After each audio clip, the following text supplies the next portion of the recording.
Alright folks, how you doing? Welcome back to Tribe of Judah. In this presentation we're going back into when Scotland was Jewish and the Lord of the Isles. Disclaimer, under section 107 of the Copyright Act 1976, allowance is made for fair use. Clan Donald. In his historical narrative of Clan Donald and the early kingdom of the Scots, Williams recounts the origin myth of the Dalriadic settlers of Scotland and Ireland. This story does not begin in northern or western Europe, but rather tells about a people who came from Scythia and migrated through what is now northern Greece, Thrace, northern Africa, Egypt, Spain and Gothland, Germany, the Low Countries and England, before finally reaching Ireland. Melid and Scota. The leader of this migrating people, who called themselves Gaels, was first Goidalglas and later Melid. According to legend, while in Spain, Melid married an Egyptian princess, Scota, who brought with her to Ireland a black marble rock, the Stone of Destiny, upon which were carved runes. Gaels/Celts.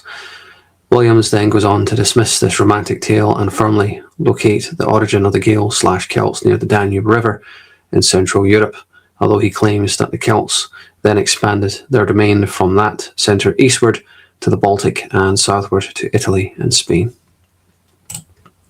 Scots and Irish. What Williams seems to want to dismiss, perhaps unconsciously, is the notion that the early Scots and Irish settlers may have been something other than pure Western European, that is, fair-haired, blue-eyed and light-skinned. There were to be no Spaniards, Italians, Greeks or North Africans included among the noble race claiming Ireland and Scotland.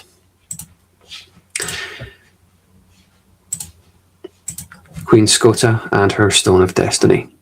This subtle yet pervasive effort at whitewashing Scottish history has coloured, or more properly uncoloured, a more valid and inclusive accounting of its origins. For our present purposes, however, we do not care whether Queen Scota and her Stone of Destiny really existed. The arrival of St. Columba. That is not the origin story that we will be putting forward. Williams' discussion of Scottish history continues through the gradual giving away of pagan Druidic ritual to the arrival of St. Columba, 560 Common Era, and the establishment of the Celtic Church. Several points need to be clarified here, since we will return to them in the reviews of other historians' work. The Scottish and Irish churches. First, the Scottish and Irish churches at this time were not directed by or even in contact with the Catholic pontiff in Rome. They were not Roman Catholic. They may not even have been fully Christian, but synchronistic, that modern observers look back after a lapse of 1500 years and identify the early Scottish Church as Roman Catholic during the era following 500 CE is false and misleading. The Book of Kells. Indeed, except for the existence of Christian artifacts such as the Book of Kells and carved Celtic crosses, there is little evidence to suggest a strong early Christian presence in Scotland.